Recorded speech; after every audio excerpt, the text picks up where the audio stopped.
La croissance a disparu, 0% en France l'an dernier, moins 0,5% dans la zone euro. À vrai dire, ce n'est pas vraiment une nouveauté. En France, la production était l'an dernier au même niveau qu'en 2008, alors que la population a progressé de 2,5%. Et dans la zone euro, la production a reculé la moitié du temps ces 4 dernières années. Est-ce que ça va continuer? Quand on regarde les courbes, on peut un peu se rassurer parce que ça descend moins vite. Ça devrait donc aller un petit peu mieux et il y a des raisons à ça. Les pays ont fait des efforts absolument colossaux ces dernières années. Ils vont en faire un peu moins l'an prochain sur le plan budgétaire. Et puis les mesures qui ont été mises en place dans la zone euro devraient porter leurs fruits. Donc union bancaire, rapprochement politique, rapprochement budgétaire. Tout ceci devrait permettre de voir l'avenir un peu plus en rose, à condition qu'on avance vraiment sur ces dossiers, que ça ne soit pas seulement du carton-pâte.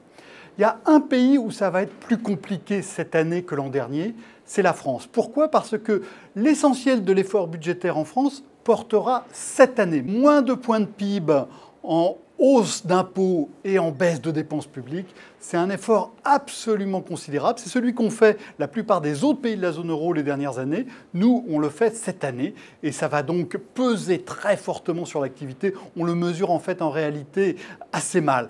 Quelles conséquences ça va avoir? Eh bien, dans une zone ou dans un pays où la croissance n'est plus là, il faut gérer les choses complètement différemment. Aujourd'hui, dans les Échos, l'un des dirigeants de la Société Générale expliquait qu'on avait une croissance de nos revenus dans la banque de détail de 4 à 5% l'an. Maintenant, on va avoir 0%. Il faut qu'on pilote différemment. Dans l'entreprise, ça s'appelle faire du pilotage stratégique. À l'échelle d'un pays, la politique économique, ça suppose de faire des choix. Et ça va être très compliqué pour le gouvernement parce qu'on a deux tentations permanentes. On a d'un côté la tentation de la politique politicienne, et ça, on peut dire que le chef de l'État, les ministres, le gouvernement le fait assez bien, c'est assez classique. Et puis, il y a aussi une action assez technocratique, donc on coupe un petit poil par-ci, on fait un petit truc par-là, on ne fait pas de changement majeur. Entre la technocratie et la politique politicienne, il va maintenant falloir passer à la vraie politique, au vrai choix. Et ça, pour l'instant, on ne sait absolument pas si le gouvernement en sera capable. Alors bien sûr, en 2013, il n'y aura pas d'élection, à l'inverse de ce qui se passe en Italie ou en Allemagne. On pourrait dire que le gouvernement a donc là une fenêtre pour agir.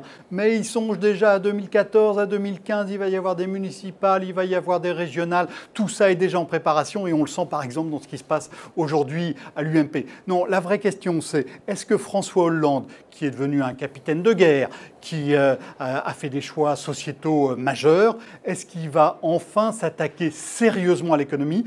Le gouvernement a déjà pris un certain nombre d'actions économiques, mais maintenant il faut passer la vitesse supérieure. Il faut faire bien plus. On parle d'un plan très profond d'action sur les retraites. Il faut aussi agir sur la protection sociale. Il faut aussi agir sur la dépense publique.